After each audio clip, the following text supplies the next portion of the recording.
반갑습니다. 중학교 2학년 천재 2 교과서입니다. 먼저 중학교 2학년이 되신 여러분들 진심으로 축하합니다. 1학년 때 선생님과 함께 문법 공부를 열심히 했던 친구들은 2학년에서 새롭게 배우는 내용들이 전혀 어렵게 느껴지지 않을 겁니다. 1학년의 문법 내용들을 잘 숙지하고 있으면 2학년 내용을 훨씬 더 수월하게 공부할 수 있을 겁니다. 자, 그러면 여러분 중학교 1학년 때 얼마나 알차게 문법 공부를 했는지 한번 간단히 점검해 보겠습니다. 1학년 문법을 제대로 배웠다면 여러분의 머릿속에는 굉장히 중요한 문법 개념 중에 품사라고 하는 것이 자리 잡고 있어야 합니다. 이 품사라고 하는 것은 단어가 문장 속에서 어떤 기능과 어떤 역할을 하는지를 가지고 이름을 붙인 것인데, 영어에는 기본적으로 다양한 품사가 있지만 중학생들은 그 중에서도 8가지 핵심 기본 품사를 알고 있어야 되겠죠. 그 8가지 품사를 한번 확인해 봅시다. 먼저 사람이나 사물의 이름을 나타내는 명사라고 하는 것이 있죠.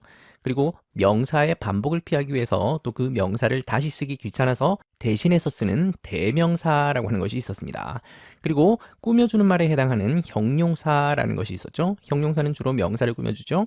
그리고 꾸며주는 말 중에 부사라는 것도 있었습니다. 부사는 형용사나 동사나 심지어 명사도 꾸며주고 또 문장 전체도 꾸며주는 그런 용도로 사용하는 겁니다. 이거 말고도 명사 앞에 놓이는 전치사라는 것도 있었고, 연결할 때 사용하는 접속사라는 것도 있었고, 그리고 단독으로 쓰여서 문장을 만들 수도 있는 감탄사라는 것도 있었고, 그리고 마지막으로 품사 중에서도 가장 중요한 품사, 동사라는 것이 있었죠.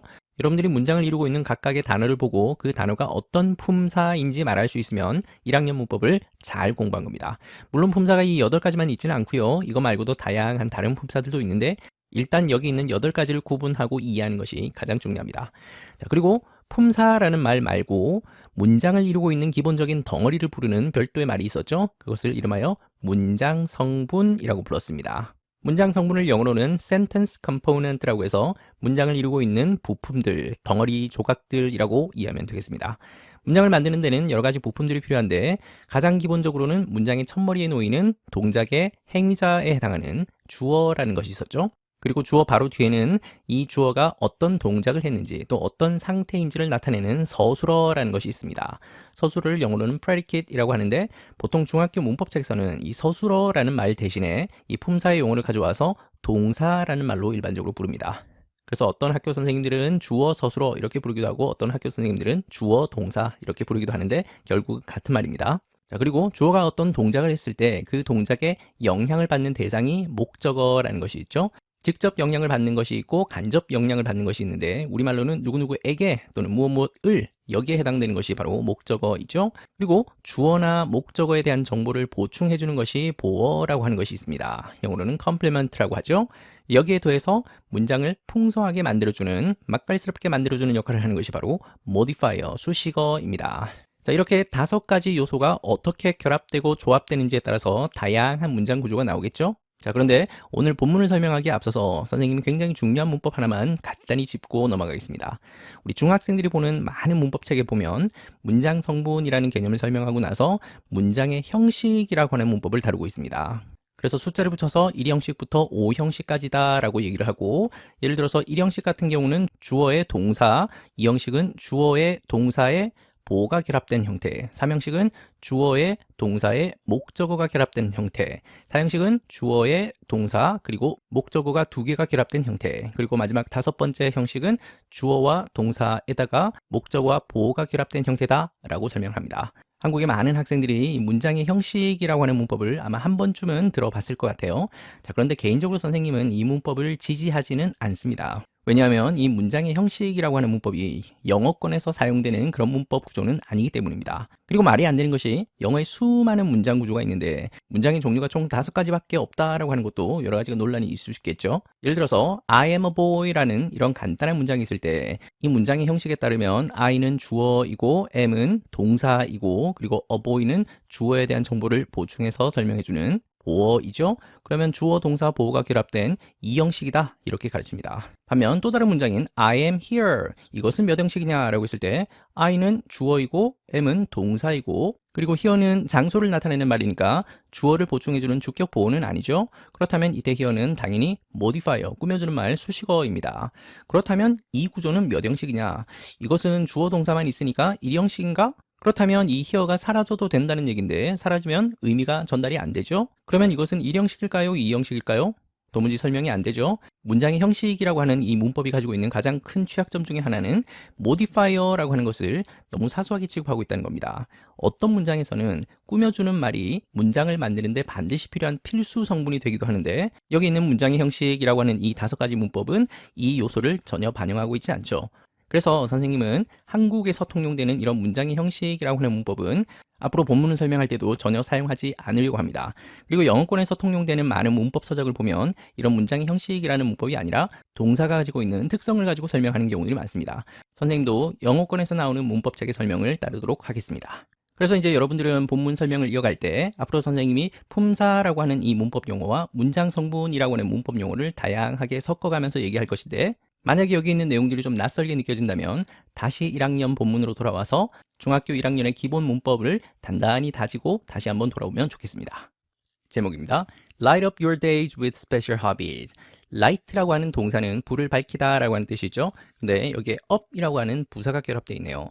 그러면 이 동사의 의미를 훨씬 더 완성시켜주고 강조하는 그런 역할을 하겠죠.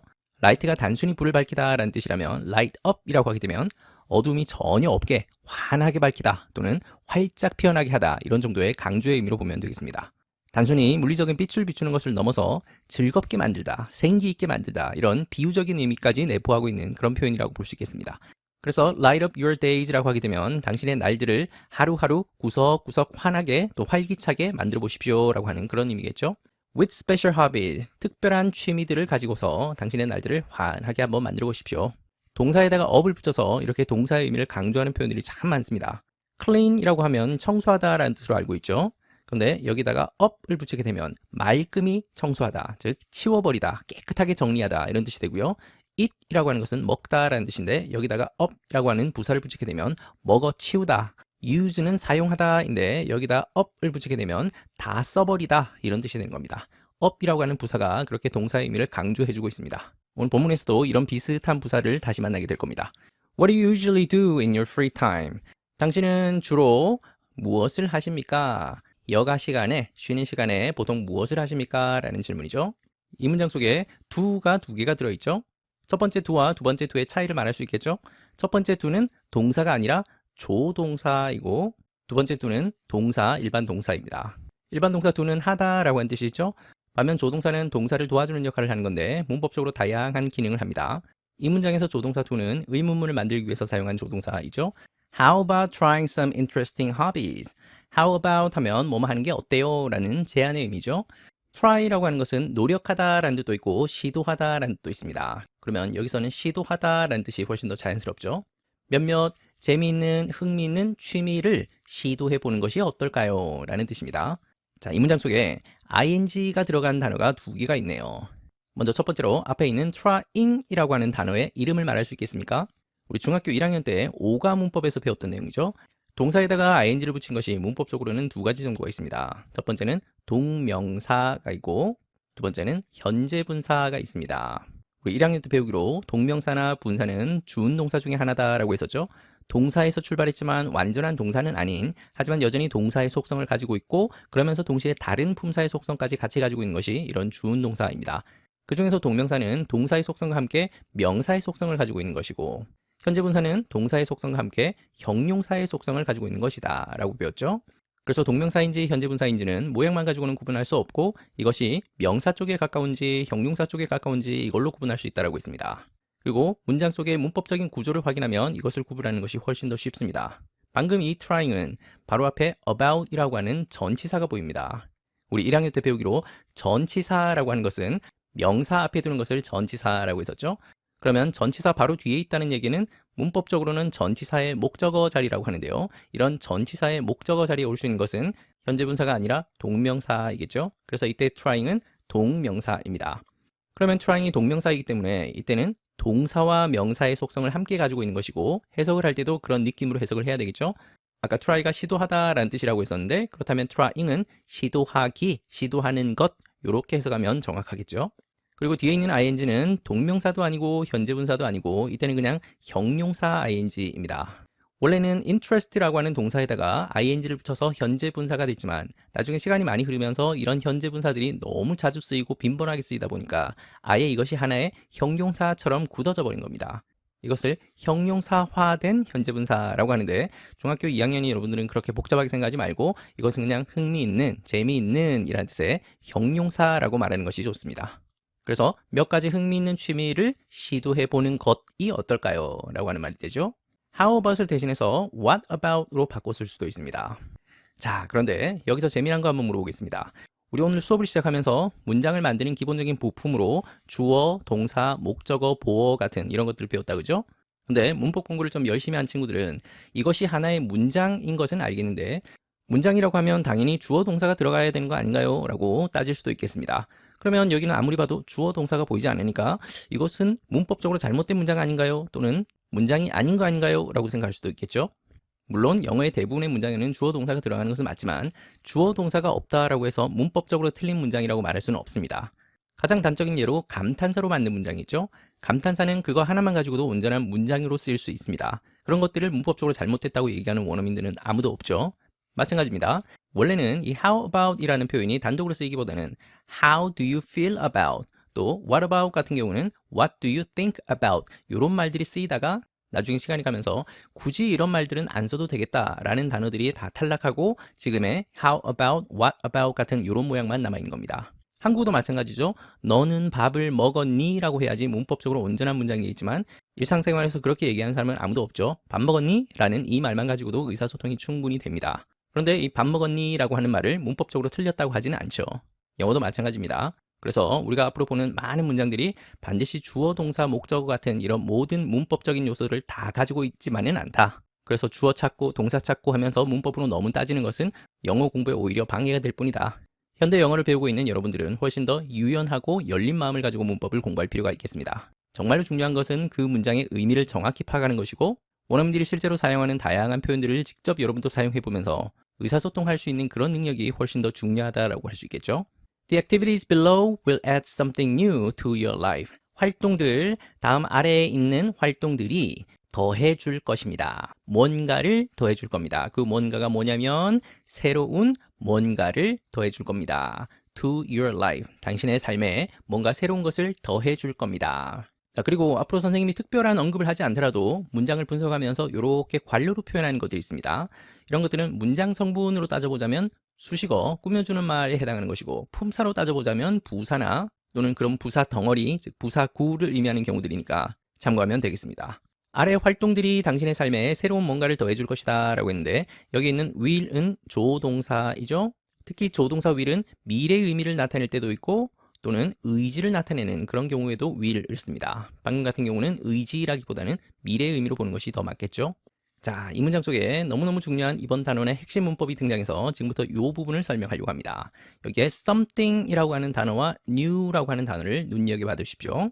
something은 어떤 것이라고 하는 뜻이죠. 우리 품사로 따지면 이런 단어는 대명사입니다. 우리가 보통 대명사라고 하면 명사를 대신해서 쓰는 것이 대명사인데 일반적으로 우리가 얘기하는 대명사는 앞에 어떤 명사가 나오고 그 명사를 정확히 다시 지칭하는 것이 대명사이죠. 근데 something 같은 이런 대명사는 특이하게도 지칭하는 정확한 대상이 앞문장에 없습니다. 요런 대명사, 막연한 대상을 가리키는 요런 대명사를 부정대명사라고 부릅니다. 근데 일단 여러분들은 지금 당장은 부정대명사라는 것까지는 몰라도 되겠고 이 something이라고 하는 것이 어떤 것, 뭔지는 모르겠지만 어떤 것이라고 하고 이것은 명사를 대신해서 쓴 대명사이다 라는 정도만 이해하면 되겠습니다. 중요한 것은 바로 다음에 있는 new이죠. new는 새로운이라는 뜻이고 품사로는 형용사입니다. 우리 중학교 1학년 때 배우기로 형용사가 하는 역할이 뭐냐 그러면 형용사는 명사를 꾸며주는 겁니다 라고 배웠죠. 그런데 형용사가 이런 역할만 하는 것은 아닙니다. 형용사가 동사 뒤에서 보어처럼 쓰이는 경우도 있는데 그 부분은 나중에 다시 설명하도록 하겠습니다. 일단 여러분이 알고 있는 대로 형용사는 명사를 꾸며주는 것이다. 수식하는 것이다. 그런데 대체로는 명사 바로 앞에서 바로 뒤에 있는 명사를 꾸며주죠. 앞쪽에서 뒤에 있는 명사를 꾸며준다라고 해서 이것을 전치 수식이라고 합니다. 전치라는 말은 전치사 할 때 그 전치하고 똑같죠. 앞에다가 위치한다라고 하는 그런 뜻이고 수식한다라는 말은 꾸며준다라는 말입니다. 모자라고 하는 명사가 있으면 앞에다가 red라는 형용사를 붙이죠. had red라고 하지 않고 red hat이라고 하죠. 이렇게 형용사는 명사 앞에 두는 것이 일반적인 자리입니다. 그런데 때로는 명사 앞에 있는 것이 아니라 명사 뒤에서 형용사가 앞에 있는 명사를 거꾸로 꾸며주는 이런 경우들도 있습니다. 그러면 전치 수식의 반대 개념이니까 후치 수식이라고 하겠죠. 말 그대로 뒤에 위치해서 앞에 있는 명사를 꾸며준다 라고 하는 말입니다. 방금 봤던 문장에서처럼 명사뿐만 아니라 대명사도 꾸며줄 수 있습니다. 대부분의 경우는 형용사가 전치 수식을 하지만 아주 일부의 경우, 좀 예외적인 경우에는 형용사가 후치 수식을 하기도 한다. 자, 그러면 영어에서 후치 수식을 하는 다양한 표현들을 선생님이 몇 가지만 예를 들어 보겠습니다. 배틀 로열이라고 하는 말이 있습니다. 우리말로 대결전, 대규모 전투 이런 것을 배틀 로열이라고 하는데요. 배틀은 명사이고 로열은 형용사입니다. 로열 배틀이라고 해야 될 것 같은데 영어에서는 배틀 로열이라고 이 표현이 굳어져 있습니다. 이런 것을 관용 표현이라고 하죠. God Almighty도 마찬가지죠. 우리말로는 전능하신 하나님이란 뜻인데 역시 God이라고 하는 명사 뒤에서 Almighty라고 하는 형용사가 앞에 있는 God을 꾸며주고 있습니다. 역시 관용 표현입니다. Secretary General이란 말은 우리말로 굳이 번역하자면 사무총장 정도 되는 말인데요. 이런 직책이나 지위를 나타내는 표현 중에 이렇게 형용사가 뒤에 가서 관용 표현으로 굳어져 있는 말들이 너무너무 많습니다. Amnesty International이라고 하면 인권단체로 굉장히 유명한 단체죠. 또 맨체스터 유나이티드 하면 축구팀으로 굉장히 유명합니다. 여기도 International이라는 형용사, United라고 하는 형용사가 명사 뒤에 와 있죠. 이렇게 단체 이름이라든지 작품의 이름이라든지 이런 것을 나타낼 때 형용사가 뒤에 가는 경우들이 간혹 있습니다. 우리는 원어민들이 아니기 때문에 형용사가 뒤에 갔을 때 어떤 느낌이 드는지를 잘 모르지만 원어민들이 말을 하기로는 이렇게 자리를 바꿔 썼으면 훨씬 더 고풍스러운 예스러운 느낌이 좀 난다고 합니다. 방금 선생님이 예를 들었던 것처럼 이렇게 관용 표현으로 굳어진 직책이라든지 지위라든지 단체라든지 작품 이름이라든지 이런 것들은 좀 예외적인 경우로 보고 이것보다 훨씬 더 일반적인 형용사가 후치 수식하는 경우가 있습니다. 무슨 body로 끝나는 말이 있죠. somebody, anybody, nobody 이런 것들 또는 무슨 one으로 끝나는 말도 있죠. anyone, everyone, someone 하는 그 one입니다. 또 무슨 thing으로 끝나는 단어가 있죠. 우리가 방금 봤었던 그 단어에도 something이 들어있습니다. something, everything, nothing 같은 이런 thing으로 끝나는 말들 또 무슨 where로 끝나는 말 somewhere, anywhere, everywhere 할 때 그 where입니다. 이런 단어들로 끝나는 말들은 형용사가 뒤에 와서 후치 수식해준다. 이것이 형용사가 후치 수식하는 가장 중요한 케이스입니다. 물론 이거 말고도 굉장히 다양한 경우들이 있을 수 있습니다. 예를 들어서 어떤 바구니가 있는데 이 바구니가 가득 차 있습니다 라고 할 때 가득 차 있는 바구니라고 하면 a full basket 이라고 하겠지만 가득 차 있긴 한데 뭘로 가득 차 있냐면 사과로 가득 차 있습니다 라고 표현할 수도 있겠죠. 그러면 이 full of apples 전체가 한 덩어리처럼 형용사 구를 이룹니다. 이렇게 단어가 몇 개가 모여서 길어진 이런 형용사 덩어리는 무게가 무겁죠. 그래서 명사 뒤에서 앞에 있는 명사를 후치 수식합니다. 이것뿐만 아니라 측정이나 어떤 정도를 나타내는 그런 단위와 관련되는 말에서도 형용사가 후치 수식하는 경우들이 많습니다. 그 아이는 10살입니다 라고 얘기할 때 10 years 라고 하고 나서 형용사 old를 뒤쪽에 쓰죠.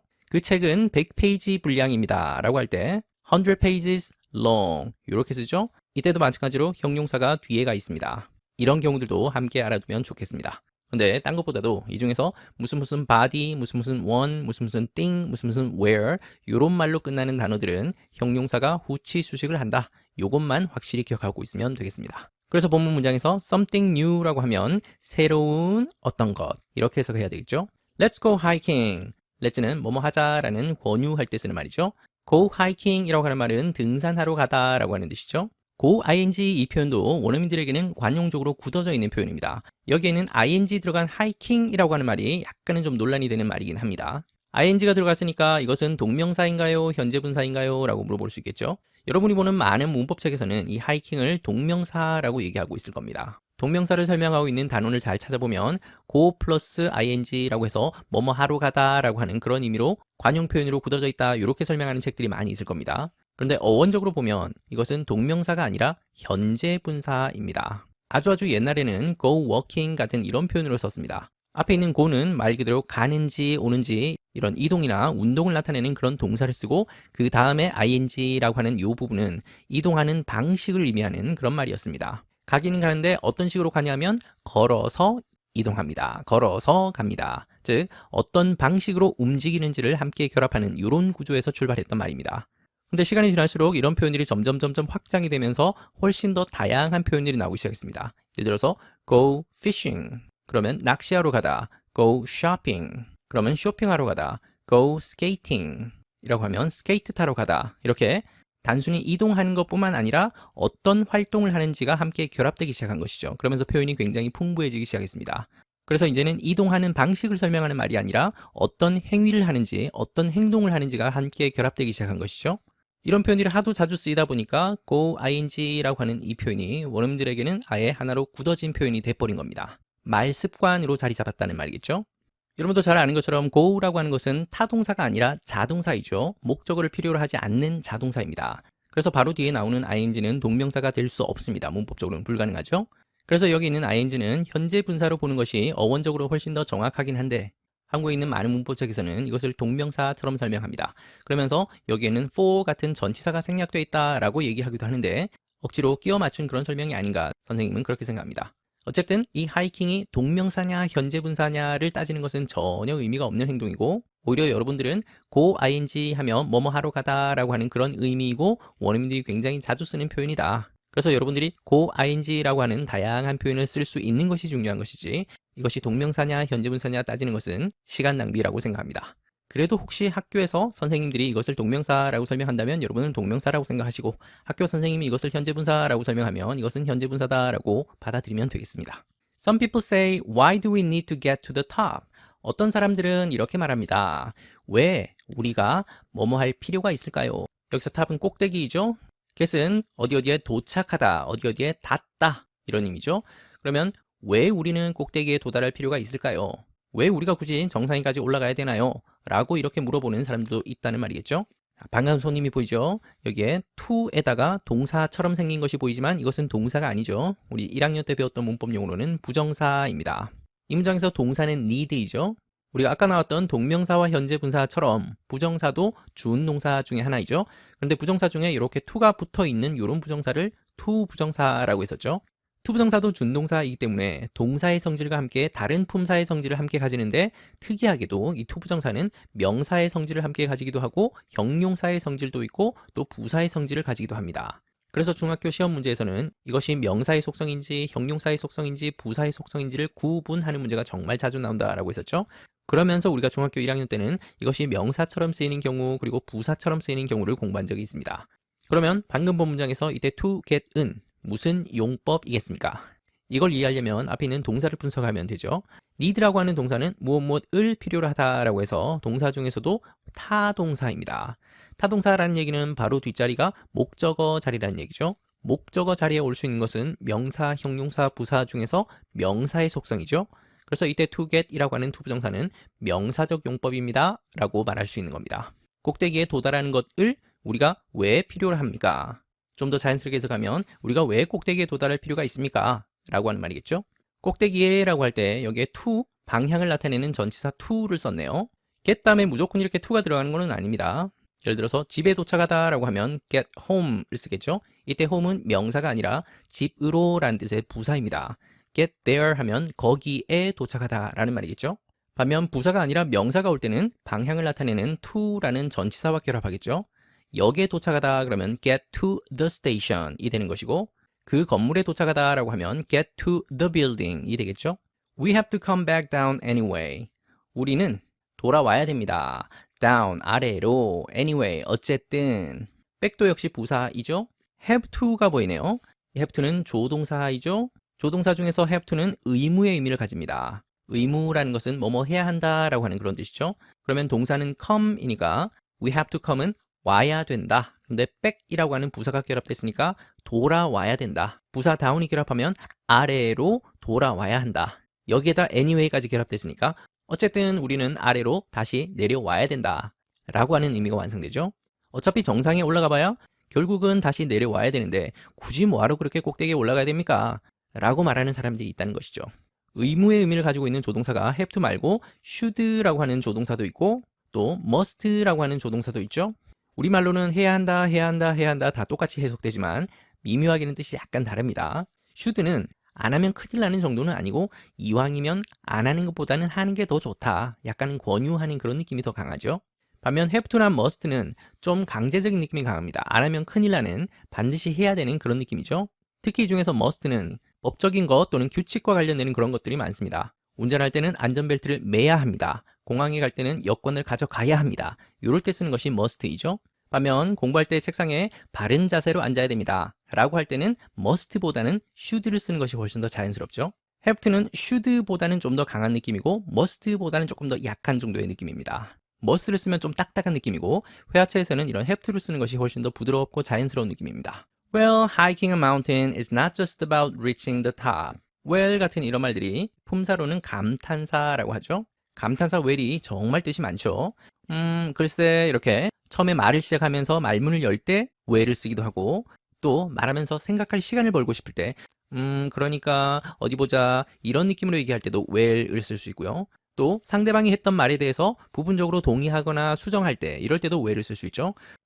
그건 그렇긴 하지만 이런 느낌으로 얘기할 때도 well을 쓸 수 있습니다. 또 대화를 끝내고 마무리할 때, 대화를 정리할 때 이때도 자 그럼 이런 느낌으로도 well을 씁니다. 정말 다양한 맥락에서 다양한 의미로 씁니다. 그러면 방금 본문에서는 등산을 하는 것에 대해서 부정적으로 생각하는 사람들이 있죠. 왜 굳이 꼭대기까지 올라가야 됩니까? 어차피 내려올 건데. 이렇게 말하는 사람한테 well, 물론 그런 부분도 없지 않아 있겠지만 하지만 하면서 자신의 생각을 얘기하는 거죠. 등산을 하는 것은, 산을 올라가는 것은 단지 그저 꼭대기에 도달하는 것에 관한 것만은 아닙니다. 꼭 정상에 도달하는 것이 전부가 아니다 라고 하는 그런 말을 하고 있죠. 자, 이 문장의 첫머리에 하이킹이 보입니다. 이 하이킹은 분명히 말할 수 있습니다. 이때 하이킹은 동명사일까요? 현재분사일까요? 산을 오르는 것은 이라고 해서 명사처럼 해석되죠? 그리고 여기까지가 주어인데 주어 자리에 있습니다. 주어 자리에 있고 명사처럼 해석되면 이것은 볼 것도 없이 동명사이죠. 그리고 여기에서 주어가 하이킹만 있지는 않죠. hiking a mountain이라고 하는 이 덩어리 전체가 주어입니다. 이것을 동명사로 이루어진 덩어리라고 해서 동명사구라고 합니다. 동명사가 됐든 동명사구가 됐든 이것이 주어로 쓰이면 문법에서는 항상 단수 취급합니다. 그렇기 때문에 바로 뒤에 동사가 나올 때도 단수형이 나와야 되겠죠? 그래서 이 문장 속에 a라고 하지 않고 is라고 단수형을 쓴 겁니다. 만약에 이 문장에서 a mountain이라고 하지 않고 mountains라고 복수형을 만들었다 하더라도 a가 아니라 is인 것은 변함이 없습니다. 동명사 또는 동명사구가 주어 자리에 오면 단수 취급한다. 이 문법을 하나 기억하고 있으면 좋겠습니다. 그리고 이 문장 속에 ing가 또 한 번 더 나왔죠. reaching을 봅시다. 그러면 이 reaching은 동명사일까요? 현재분사일까요? 바로 앞에 about이라고 하는 전치사가 있죠. 전치사 바로 다음 자리를 전치사의 목적어 자리라고 합니다. 목적어 자리에 올 수 있는 것은 명사의 성질이죠. 그래서 이때 reaching은 동명사입니다. 그리고 이것이 동명사인지 현재분사인지 구분하는 것보다 훨씬 더 중요한 것은 그것의 의미를 정확히 이해하고 해석하는 것이죠. 정상에 오르는 것, 정상에 도달하는 것에 관한 것만은 아닙니다. 정상에 도달하는 것 말고도 훨씬 더 중요한 것들이 많다. 이런 의미를 담아서 하는 말이겠죠. It is also about enjoying the journey. 그것은 또한 그 여정을 즐기는 것에 관한 것이기도 합니다. 여기서 말하는 그것이라고 하는 것은 앞에서 얘기했던 hiking a mountain이겠죠. 그 산을 오른다라고 하는 것은 정상에 도착하는 것뿐만 아니라 여정을 즐기는 것에 관한 것이기도 합니다. enjoying이라고 하는 ing를 분석하고 갑시다. 앞에 about이라는 전치사 나왔고요. 전치사의 목적어 자리에 있으니까 역시 동명사. Look at the amazing views and take in the fresh air. look은 보다라는 뜻이죠. 근데 여기에다 at이라는 전치사를 붙이게 되면 어떤 한 지점을 콕 집어서 보는 겁니다. 그러면 바라보는 구체적인 대상이 나오겠죠. 놀라운 view. view는 우리가 종종 쓰는 말이죠. 호텔에서도 view가 좋은 곳이 있죠. 경관이나 전망을 뜻하는 말이죠. 놀라운 전망을 바라보십시오. 그리고 신선한 공기를 들이마십시오 라고 하는 뜻이죠. 1학년 때 배웠던 간단한 문법 복습해 보겠습니다. 가운데 있는 and의 이름을 말하시오. 그러면 여러분들은 접속사라고 얘기를 해야죠. 자, 그런데 우리가 1학년 때 배우기로 접속사에는 크게 종류가 두 가지가 있었습니다. 하나는 등위 접속사가 있었고 또 다른 하나는 종속 접속사가 있었죠.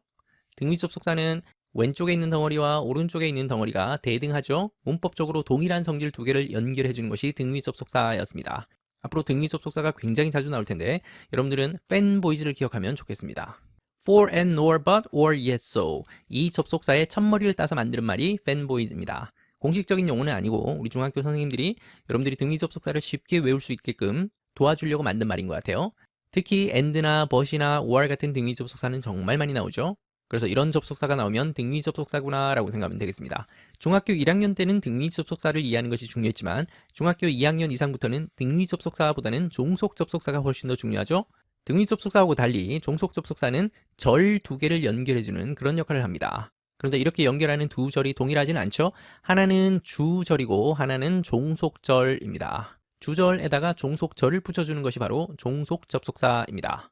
그런데 종속접속사가 붙여주는 종속절이 때로는 명사절이고 때로는 형용사절이고 때로는 부사절입니다. 명사절을 이끌어주는 종속접속사로 대표적인 것이 that이 있었고 부사절을 이끄는 종속접속사로 가장 대표적인 것이 when이 있었습니다. 여기에 대해서는 우리가 중학교 1학년 때 잠깐 공부한 적이 있다, 그죠? 접속사는 앞으로 계속 나올 거기 때문에 나올 때마다 다시 한번 복습하겠습니다. 그러면 방금 문장에서 and는 접속사 중에서도 등위 접속사입니다. 앞으로 여러분들은 등위 접속사를 보면 습관적으로 왼쪽 오른쪽에서 무엇과 무엇을 연결하고 붙여주고 있는지를 반드시 찾아야 됩니다. 특히 문장 속에는 등위 접속사가 여러 번 나오는 경우들도 있기 때문에 무엇과 무엇을 연결하는지 찾지 않으면 문장을 엉뚱하게 잘못 해석하는 경우가 생깁니다. 방금 같은 경우 and 바로 다음에 보니까 take라는 동사가 보이죠. 문법적 성질이 동일한 것을 찾으면 되는 거니까 앞에 있는 1번 동사 look과 2번 동사 take를 연결하는 것이 바로 and라는 등위 접속사인 것이죠. 그리고 방금 문장에서처럼 주어 없이 동사 원형으로 시작하는 이런 문장을 우리 문장의 종류 중에서는 명령문이라고 했었죠. 그래서 명령문처럼 해석을 해야죠. 보다가 아니라 보시오 라고 해야 되겠죠. 놀라운 광경들, 놀라운 전망을 보십시오. 그리고 신선한 공기를 마십시오 라고 하는 것이 맞겠죠. 자, 여기서 재미난 퀴즈 한번 내보겠습니다. take 다음에 있는 이 in이라고 하는 단어가 보이는데 이 in은 전치사일까요? 아니면 부사일까요? 바로 다음을 봤더니 신선한 공기라고 해서 명사가 놓여 있다, 그죠? 그러면 명사 앞에 있으니까 이것은 전치사 아닌가요? 라고 생각할 수 있겠지만 전치사가 아니라 이때는 부사입니다. 부사인 것을 지금부터 한번 증명해 보죠. 부사는 상대적으로 위치 이동이 좀 자유롭다, 그죠? 그래서 여기 있는 in을 자리를 옮겨서 문장 끝에 이 자리에 놓을 수도 있습니다. Take the fresh air in 이렇게 할 수도 있다는 얘기죠. 이렇게 자리를 옮겨 놓는 순간 더 이상 명사 앞에 있는 것이 아니죠. 전치사는 항상 명사 앞에만 놓이는 것인데 이렇게 자리를 옮길 수 있다라는 말은 전치사가 아니라 부사인 것을 알 수 있습니다. 동사 take에다가 in이라고 하는 부사가 결합되어서 뭔가를 섭취하다, 흡수하다, 들이마시다, 받아들이다 이런 뜻으로 의미가 살짝 바뀐 경우죠. 이 덩어리, 이 세트를 문법용어로는 구동사라고 합니다. 단어가 2개 이상 모여서 만들어진 덩어리 동사라는 얘기죠. 동사에다가 부사가 결합되어서 완전히 새로운 의미를 만들어내는 그런 표현들이 영어에는 너무너무 많습니다. give라고 하는 동사에다가 up이 붙으면 포기하다 라는 뜻이 되죠. take라고 하는 단어에다가 off가 붙으면 벗다 또는 비행기가 이륙하다 이런 뜻이 되고요. turn이라고 하는 단어에다가 off라고 하는 부사가 결합하면 끄다 이런 말이 되고 call에다가 off가 붙으면 뭔가를 취소하다 라는 말이 되고 put에다가 off를 붙이면 미루다, 연기하다 라는 말이 됩니다. pass라고 하는 단어에다가 out이라는 부사를 결합하면 기절하다 라는 뜻이 되고 come이라는 동사에다가 down을 붙이게 되면 진정하다 라는 뜻이 되고 break에다가 down을 붙이게 되면 고장나다, 분해하다 이런 뜻이 됩니다. 이거 말고도 엄청나게 많은 구동사들이 있는데 나올 때마다 하나씩 새롭게 배워나가겠습니다. 이런 in이나 up이나 off나 out 같은 이런 단어를 품사로는 부사라고 하지만 좀 더 정확한 문법 용어로는 소사라고 하는 문법 용어가 따로 있습니다. 중학교 2학년 학생들이 아는 용어는 아니니까 요거까지는 몰라도 상관이 없겠고 일단 여러분들은 이것이 전치사가 아니라 부사입니다 라고 말할 수 있을 정도면 충분합니다. 참고로 여기는 amazing이라고 하는 것도 ing가 들어있는데 원래는 동사 amaze에다가 ing가 붙어서 현재 분사로 시작을 했지만 하도 자주 쓰이다 보니까 아예 형용사로 굳어져 버린 그런 표현입니다. 그래서 amazing을 이제는 현재 분사라고 부르지 않고 형용사라고 말하면 되겠습니다. Why don't you go out and explore nature right now? Why don't you 라고 하는 말은 뭐뭐 하는 게 어때요? 라고 제안할 때 쓰는 말이죠. 그런데 why don't you가 제안할 때 말고 때로는 책망의 의미를 쓰이기도 합니다. 책망이라는 얘기는 혼낸다는 얘기죠. Why don't you listen to me? 왜 내 말을 안 듣는 거니? 이럴 때도 why don't you를 씁니다. 그러면 이것이 제안의 의미인지 책망의 의미인지는 어떻게 구분할까요? 이것은 앞뒤 문맥을 보고 판단할 수밖에 없겠죠. 이럴 때 필요한 것이 눈치입니다. 그래서 이 문장은 왜 밖에 안 나가고 있냐? 이런 말이 아니라 밖에 나가보는 게 어때요? 라는 그런 제안의 의미로 보는 게 맞겠죠. 자, 그리고 등위 접속사 and가 나왔으니까 and 연결하는 거 찾고 가야죠. 이럴 때는 항상 바로 뒤에 있는 걸 먼저 보는 것이 좋습니다. 바로 뒤에 explore라고 하는 동사가 보이죠? 그래서 앞에 있는 1번 동사 go와 2번 동사 explore를 연결해주고 있는 등위 접속사입니다. 그래서 why don't you go? Why don't you explore? 이렇게 연결이 되죠. 밖으로 나가서 자연을 탐험해 보는 것이 어떻겠습니까? 나오는 부사이죠. 그리고 right도 역시 부사입니다. 이 right라고 하는 부사는 뒤에 있는 now라고 하는 또 다른 부사를 꾸며주고 있죠. 그래서 당장, 즉시 이런 뜻이죠. 그냥 now라고만 했으면 지금이라는 뜻인데 right now라고 하게 되면 지금 당장 이런 의미로 강조가 되죠. Now take a break with puzzles. 자, 이제 역시 부사입니다. take a break 하면 잠깐 쉬다 라는 뜻이죠. 잠깐 쉬는 시간을 가지세요 라는 말이죠. 비슷한 말 중에 take a rest라고 하는 말이 있습니다. take a rest는 휴식을 취하다 라고 하는 말이죠. 즉 몸이 지쳐서 회복을 하기 위해서 일정 기간 동안 아주 편안하게 쉬는 그런 것을 take a rest라고 하는 것이고, take a break라는 말은 하던 일을 잠깐 멈추십시오 라고 하는 그런 의미입니다. take a rest와 비슷해 보이지만 약간 다른 뜻이죠. Carefully put the pieces together and you will forget about your worries. 조심스럽게 신중히 앞에서 얘기했던 그 퍼즐 조각들을 말합니다. 이 조각들을 put together 하십시오. put together 한다는 얘기는 조각을 맞추다, 조립하다, 하나로 모으다 라는 뜻입니다. 그래서 퍼즐 조각들을 조심스럽게 맞춰 보십시오. 당신은 잊을 겁니다. 당신의 걱정들에 관해서는 잊을 겁니다. 여기서 중요한 거 하나만 짚고 넘어갑시다. and의 이름부터 말할 수 있어야죠. 일단 등위 접속사입니다. 그리고 and가 연결하는 것을 찾기도 쉽죠. and 바로 앞에 콤마가 있죠. 이럴 때는 앞에 있는 절 전체와 뒤에 있는 절 전체를 연결해주는 절과 절을 연결하는 등위 접속사입니다. 그러면 이때 and는 뜻이 뭐겠습니까? 그러면 이라는 뜻입니다. 특이하죠? 왜 이때는 and가 그러면 이라는 뜻이 되냐? 이건 특별한 경우인데요. 바로 앞에 있는 절이 명령문이죠. 명령문 다음에 나오는 이 and 등위 접속사는 그러면으로 해석을 합니다. 그리고 명령문 다음에 or이라는 등위 접속사가 오면 그때는 그렇지 않으면 이라는 뜻이 됩니다. 특이하죠? 그래서 등위 접속사인 것은 맞는데 명령문 다음에 나왔을 때는 특별히 해석에 주의하면 되겠습니다. 퍼즐 조각들을 조심스럽게 맞추십시오. 그러면 걱정에 대해서 잊게 될 겁니다. 라는 뜻이죠. 자, 여기에 forget about your worries 라고 했네요. 만약에 forget your worries 라고 about을 넣지 않고 썼다면 머릿속에서 그 걱정거리 그 자체를 아예 삭제시켜버려라, 없애버려라 이런 의미가 됩니다.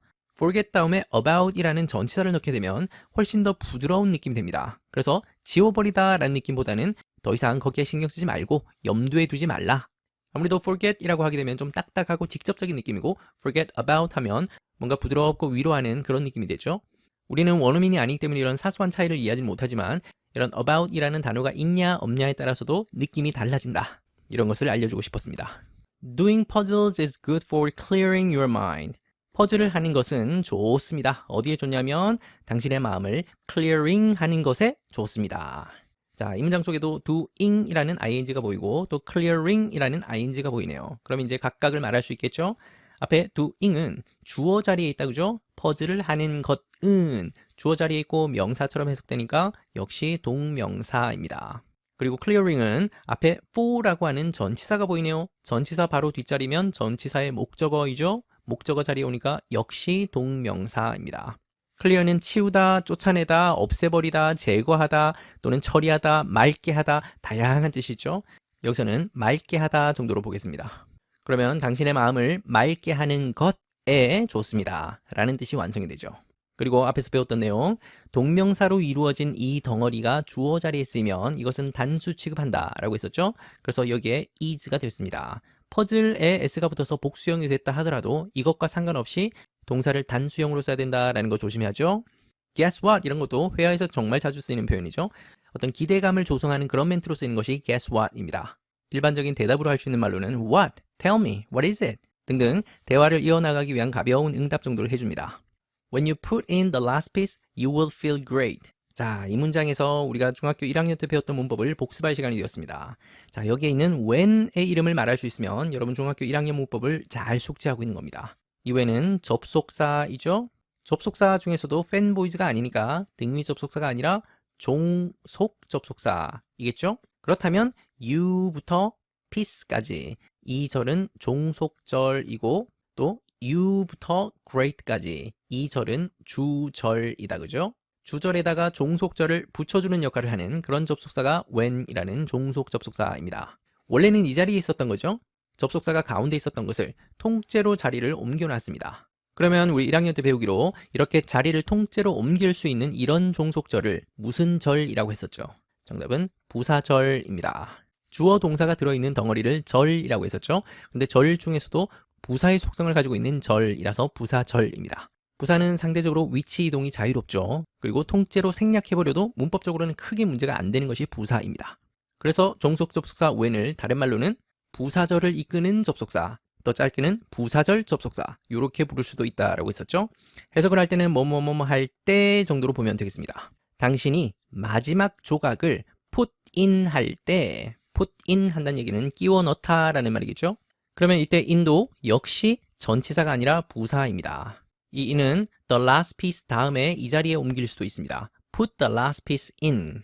그냥 put 하면 놓다, 두다 이런 막연한 동작인데 여기다가 in이라는 부사를 결합해서 제자리에다가 끼워 넣다, 삽입하다 이런 뜻으로 살짝 의미가 바뀌죠.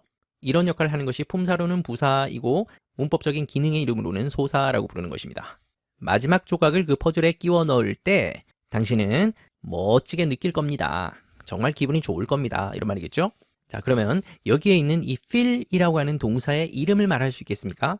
우리 중학교 1학년 때 7과에서 배웠던 문법입니다. 이때 feel을 감각동사라고 하죠. 주어가 어떠한 상태로 느껴지는지를 설명하는 그런 동사가 감각동사이죠. 인간에게 5가지 감각이 있으니까 감각동사도 5가지 정도가 있죠. 그래서 이때 feel은 뭐뭐를 느끼다가 아니라 느껴지다라고 해석하는 것이 좋습니다. 그리고 감각동사 뒤에는 보통은 형용사가 함께 나오죠. 형용사가 아니라 명사가 나오는 경우도 있습니다. 그럴 때는 like 같은 전치사와 함께 써서 뭐뭐처럼 느끼다 라고 이렇게 표현을 하죠. 이 문장 속에도 feel 다음에 great라는 형용사가 들어있습니다. 그러면 좋게 느껴지다, 멋지게 느껴지다, 기분이 좋을 겁니다 라는 의미가 되겠죠. 그리고 사소한 문법이긴 하지만 여러분이 하나 꼭 알고 있어야 되는 것이 있습니다. 자, 방금 이 문장 속에는 2개의 절이 있다, 그죠? 종속절이 있고 주절이 있습니다. 퍼즐의 마지막 조각을 끼워 넣는 것은 지금 당장 일어날 일은 아니고 나중에 미래에 하게 될 행동이니까 미래의 의미를 나타내기 위해서 조동사 will을 써야 되는 거 아닌가요? 라고 생각할 수 있겠습니다. 주절에도 will을 넣어서 미래를 만들었으니까 종속절도 will을 넣어야 되는 거 아닌가요? 라고 생각할 수 있겠습니다. 근데 문법적으로는 이때 조동사 will을 넣지 않습니다. 여러 가지 이유가 있지만 기본적으로 주절이 있고 종속절이 있을 때 중요한 것은 종속절이 아니라 주절이죠. 주절에서 will이라는 조동사를 넣어서 미래를 표현했으면 굳이 종속절에서는 미래를 다시 표현할 이유가 없다라고 하는 것이 영어 문법에서의 생각입니다. 양쪽에다 다 will을 넣어서 미래로 표현하는 것은 일종의 중복이면서 낭비라고 보는 겁니다. 그래서 언어의 경제성을 위해서 종속절에는 내용이 미래라고 하더라도 will 같은 조동사를 붙이지 않는 이유인 것입니다. 그래서 여러분이 가지고 있는 많은 문법책에 보면 시간과 조건의 부사절에서는 내용이 미래라 하더라도 현재로 바꾼다 이런 식으로 표현하고 있는 문법책들이 많이 있을 겁니다. It will give you a sense of success. 그것은 줄 겁니다. 당신에게 주는데 무엇을 주냐면 sense of success, 성공의 느낌을 줄 겁니다. 성공의 느낌이라고 했지만 좀 쉬운 말로는 성취감 정도 되겠죠?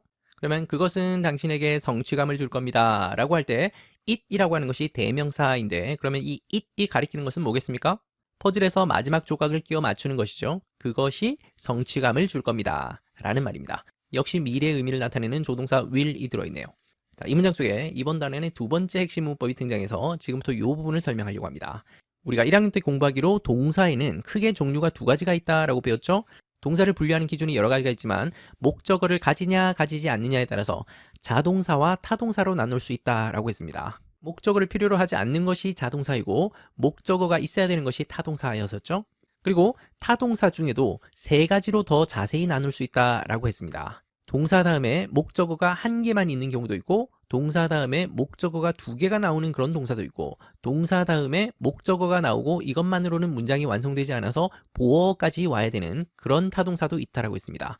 이렇게 목적어 하나만 가지고도 문장이 완성되는 이런 타동사를 완전 타동사라고 했었고 목적어 2개를 필요로 하는 이런 타동사를 타동사 중에서도 이중 타동사라고 부릅니다. 그리고 목적어 하나만 가지고 완성이 안 돼서 보어까지 필요로 하는 이런 타동사를 복합 타동사라고 합니다. 복합 타동사를 다른 말로는 불완전 타동사라고도 합니다. 목적어만 가지고는 문장이 완전하지 않다라고 하는 의미겠죠. 이 중에서 오늘 우리가 다뤄보려고 하는 것은 이중 타동사입니다. 타동사 중에서도 특이하게도 목적어가 2개가 필요한 그런 타동사인데 이 2개의 목적어는 약간 좀 성격이 다릅니다. 첫 번째 나오는 목적어를 간접 목적어라고 하고 두 번째 나오는 목적어를 직접 목적어라고 합니다. 그래서 영어로는 indirect object라고 해서 IO라고 하고 direct object라고 해서 DO라고 표현하기도 합니다. 우리말로 해석될 때는 간접 목적어는 누구누구에게 라고 하는 뜻이고 뭐뭐를 이렇게 해석되는 것이 직접 목적어입니다. 그러면 어떤 동사가 있는데 누구누구에게 무엇무엇을 뭐뭐하다 라고 하는 그런 뜻이겠죠. 이런 타동사를 이중타동사라고 한다. 다른 말로는 수여동사라고도 부릅니다. 한자말로 수여라고 하는 말은 뭔가를 주다라고 하는 그런 뜻이죠. 수여동사는 누구에게 주는지 또 무엇을 주는지 이 두 가지 정보가 함께 있어야 되는 그런 동사들입니다. 간단한 예를 들어보죠. 첫 번째 문장에서 나는 케이크를 만들었습니다 라고 할 때 이때 made는 목적어가 하나 있죠. 그러니까 타동사입니다. 그리고 이 목적어 하나만 가지고도 문장이 완전해지니까 이때 목적어는 완전 타동사입니다. 반면 두 번째 문장은 해석을 조심해야 되겠죠. 나는 그 사람을 케이크로 만들었다 라는 말이 아니죠. 나는 그 사람에게 케이크를, 이때 made는 만들다가 아니라 만들어주다 라는 그런 의미가 됩니다. 이때 사용된 made라고 하는 동사가 타동사 중에서도 이중타동사, 다른 말로 수여동사입니다. 그래서 이런 수여동사 다음에는 누구에게에 해당하는 간접 목적어와 무엇을에 해당하는 직접 목적어가 와야지 문장이 완성되는 그런 동사들입니다.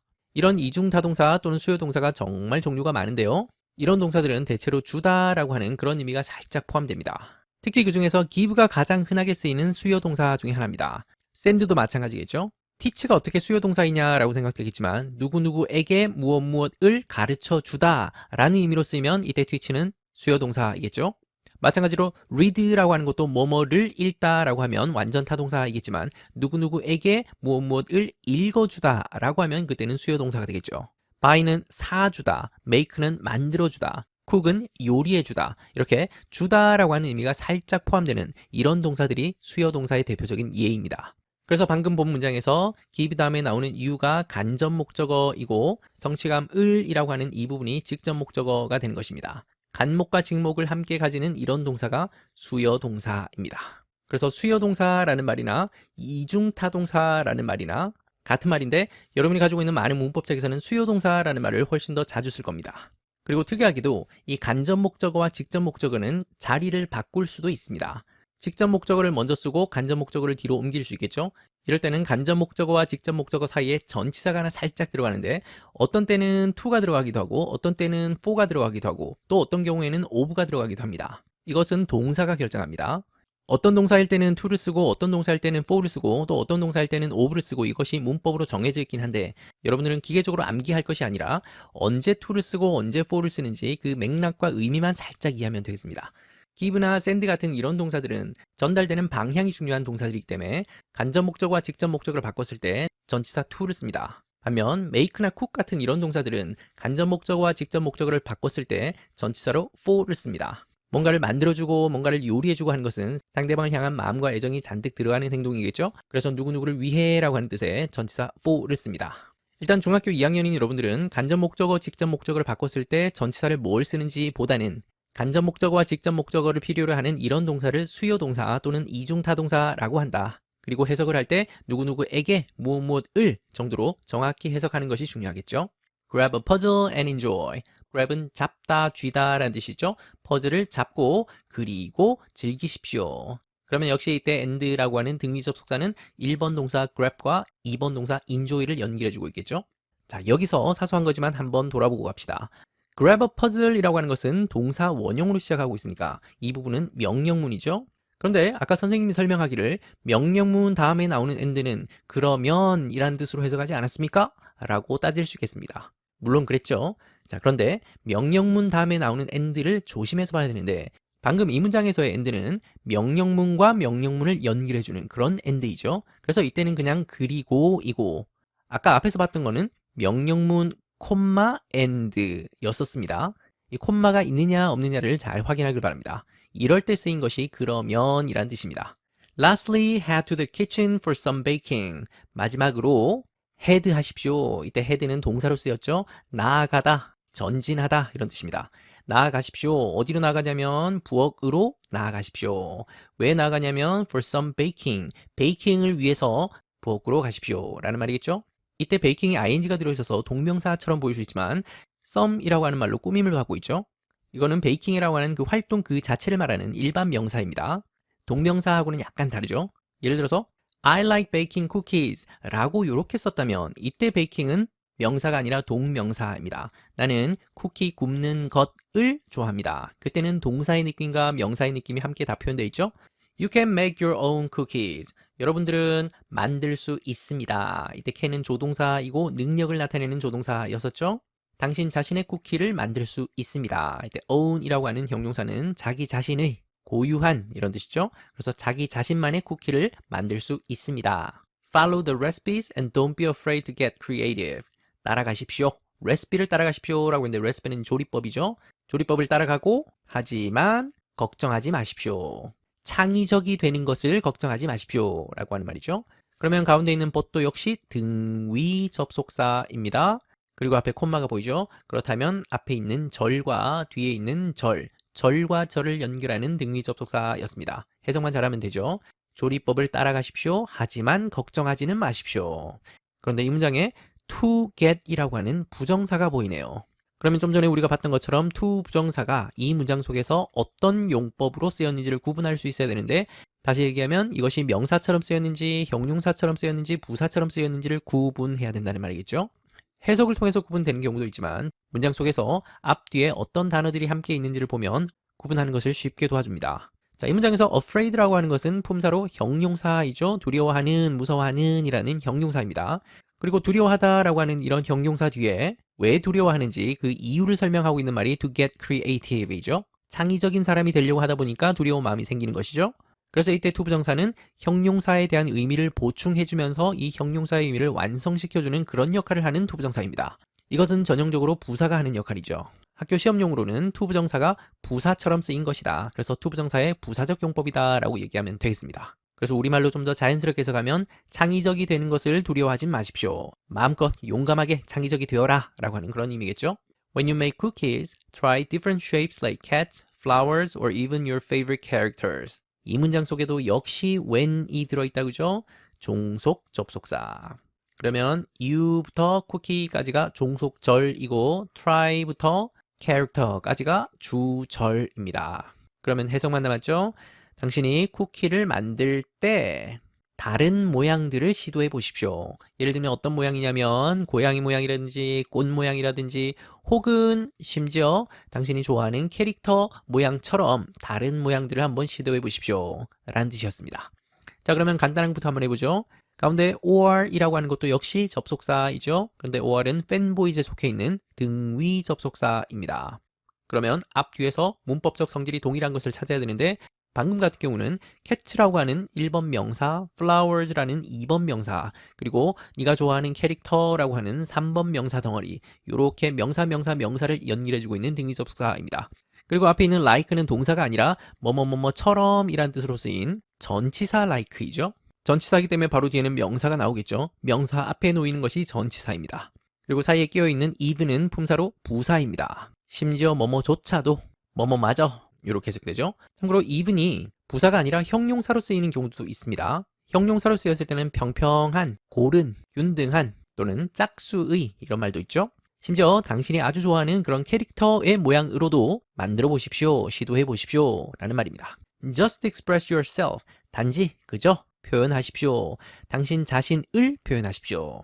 역시 동사 원형으로 시작하고 있는 명령문이죠. 그리고 express는 무엇을 표현하다니까 동사 중에서도 목적을 필요로 하는 타동사입니다. 이번 단어는 핵심 문법은 아니지만 여기에 있는 yourself라고 하는 단어를 보는 순간 여러분들은 이 단어의 이름을 말할 수 있어야 됩니다. 무슨 self가 붙어있는 이런 말을 우리 문법용어로는 제귀대명사라고 부릅니다. 이름에서도 보는 것처럼 대명사 중에 한 종류인 것을 알 수 있죠? 우리가 간단히 다루긴 했지만 1학년 때부터 다양한 대명사에 대해서 배웠습니다. I라든지 he라든지 she라든지 이런 것들을 인칭 대명사라고 했었고 또 이거 저거 이런 것을 지시 대명사라고 합니다. 이거 말고 1학년 때 it이라고 하는 비인칭 대명사에 대해서도 배운 적이 있다 그죠? 오늘 앞부분에서 잠깐 나왔던 무슨 thing으로 끝나는 그런 것을 부정 대명사라고 합니다. 어쨌든 제귀 대명사는 대명사 중에 한 종류인데 여기서 제귀라고 하는 말은 다시 돌아온다 라고 하는 그런 뜻이거든요.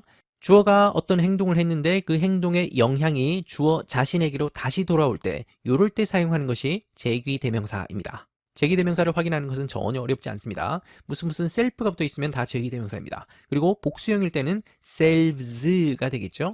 I의 제귀 대명사는 myself이고 we의 제기대명사는 ourselves, 그리고 you의 제기대명사는 yourself, 그리고 you도 복수형이 있죠. 너가 아니라 너희들이라고 했을 때 그때 제기대명사는 yourselves, 그리고 3인칭인 인칭대명사 중에 he의 제기대명사는 himself, she의 제기대명사는 herself, it의 제기대명사는 itself입니다. 그리고 3인칭도 복수형이 있죠. they이죠. 이 they의 제기대명사는 themselves. 제기대명사 만드는 것은 그렇게 어렵진 않죠. 그리고 제기대명사라고 하더라도 제기용법이다, 강조용법이다 하면서 용법이라는 개념도 있는데 나올 때 다시 한번 설명하도록 하겠습니다.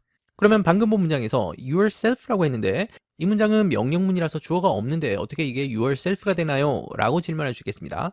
여러분도 잘 알다시피 명령문이라고 하는 것은 눈에 보이진 않지만 눈앞에 있는 상대방 you에게 하는 말이죠. 그래서 주어 you가 생략되어 있는 거랑 마찬가지입니다. 그래서 제기대명사가 yourself가 되는 겁니다. And here is the highlight of baking. 그리고 여기에 베이킹의 하이라이트가 있습니다.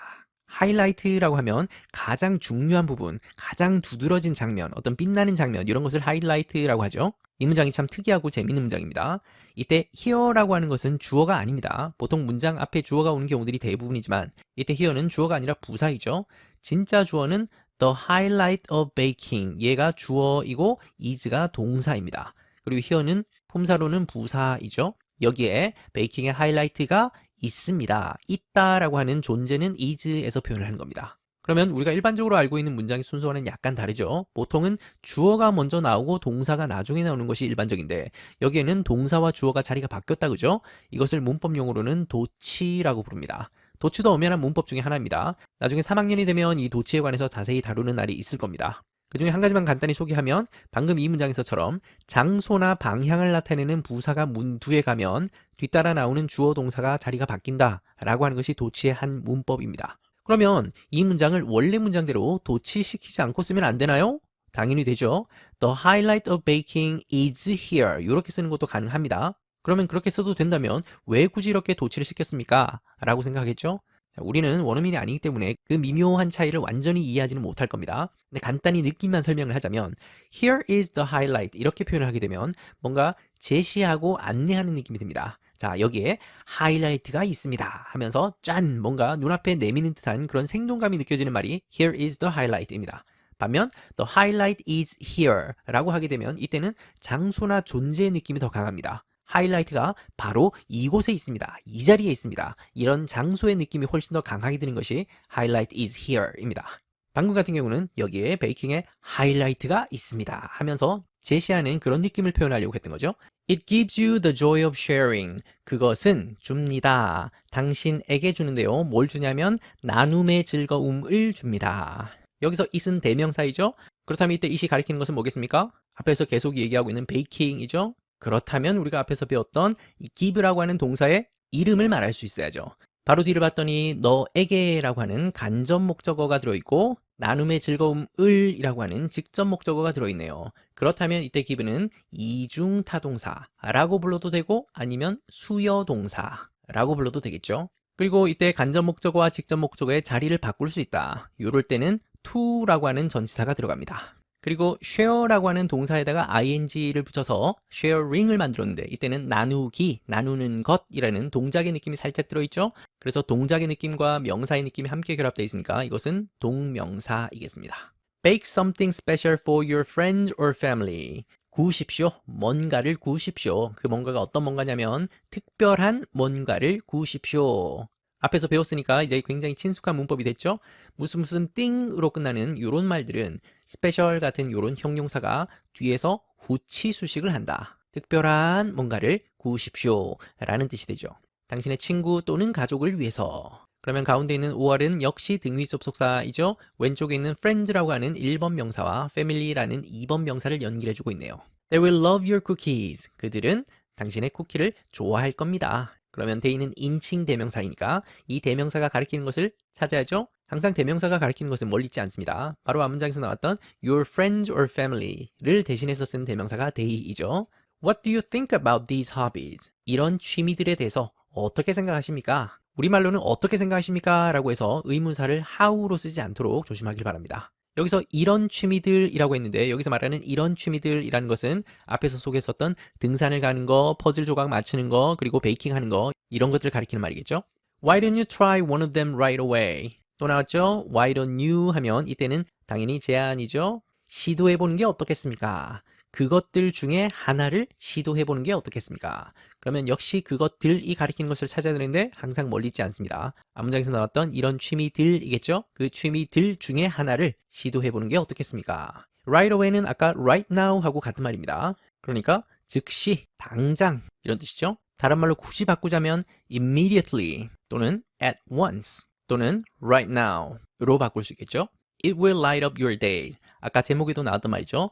그것이 밝혀줄 겁니다. 당신의 날들을 환하게 밝혀줄 겁니다. 즉, 당신의 날을 생동감 있게 만들어줄 겁니다. 풍성하게 만들어줄 겁니다. 등등 다양한 뜻으로 해석할 수 있겠죠. 그러면 역시 이 문장에서의 it도 대명사이니까 가리키는 것을 찾아야죠. 바로 앞 문장에서 나왔던 one of them, 그 취미들 중에 하나, 그것이 당신의 삶을 환하게 만들어줄 겁니다. 라는 말이겠죠. 첫 번째 단원이라서 이것저것 설명할 것이 참 많았습니다. 다른 것보다도 이번 단원에서는 특히 형용사 후치수식이라고 하는 개념을 이해하면 좋겠습니다. 형용사가 뒤에서 앞에 있는 명사나 대명사를 꾸며주는 것을 말하는데 보통은 무슨 thing으로 끝나는 말 또는 무슨 body로 끝나는 말 또는 무슨 one으로 끝나는 이런 단어들 뒤에서는 형용사가 뒤에서 꾸며준다. 그리고 동사 중에 타동사가 있었다 그죠? 목적어를 필요로 하는 동사를 타동사라고 하는데 이 타동사에도 세 가지 종류가 있다. 목적어를 한 개 필요로 하는 완전 타동사, 목적어를 두 개 필요로 하는 이중 타동사, 그리고 목적어와 함께 보어까지 필요로 하는 복합 타동사. 이 중에서 이중 타동사가 이번 단원의 핵심 문법이었습니다. 다른 말로 수여동사라고도 했었죠. 그래서 이중 타동사 또는 수여동사 다음에는 목적어가 두 개가 나와야 되는데 누구누구에게에 해당하는 것이 간접 목적어이고 무엇무엇을에 해당하는 것이 직접 목적어였다. 그리고 간접 목적어와 직접 목적어 자리를 바꿀 수가 있고 이럴 때는 전치사가 들어간다. 그런데 이렇게 자리를 바꾸는 순간 이때부터는 더 이상 이중타동사가 아닌 것이죠. 수요동사가 아닌 것입니다. 그래서 이중타동사 또는 수요동사라고 부를 수 있으려면 간접 목적어와 직접 목적어가 이 순서대로 왔을 때 이럴 때만 부르는 말이 이중타동사, 수요동사입니다. 특히 이번 본문을 보면서 여러분이 다시 한번 복습해야 되는 것은 중학교 1학년 때 배웠던 주운동사라고 하는 개념이죠. 준동사에는 크게 세 가지 종류가 있었다. 첫 번째는 to 부정사가 있었고 두 번째 동명사 그리고 세 번째는 분사였습니다. 분사에 대해서는 우리가 자세히 공부하지는 않았지만 이번 단원에서는 여러분들이 to 부정사와 동명사를 찾아서 각각을 설명할 수 있을 정도면 충분하겠습니다. 이 준동사들은 동사의 성질과 함께 다른 품사의 성질을 함께 가지는 것이다. 특히 부정사는 명사의 성질, 형용사의 성질, 부사의 성질을 가지는 것이고 동명사는 명사의 성질을 가지는 것, 그리고 분사는 형용사의 성질을 가지는 것이다. 본문에 있는 투부정사, 동명사를 찾아서 다시 한번 확인해 보길 바랍니다. 그리고 접속사 정말 많이 나왔다 그죠? 접속사에는 크게 등위 접속사와 종속 접속사가 있다. 등위 접속사 하면 fanboys를 기억하면 되겠고 종속 접속사는 주절에다가 종속절을 연결해 주는 것인데 그 종속절이 명사절일 때도 있고 형용사절일 때도 있고 부사절일 때도 있다. 이 문법은 너무너무 중요하고 굉장히 자주 나오는 거기 때문에 나올 때마다 다시 한번 복습하겠습니다. 자, 오늘 배운 내용들을 다시 한번 복습하면서 확실한 여러분의 실력으로 만들길 바랍니다. 수고했습니다.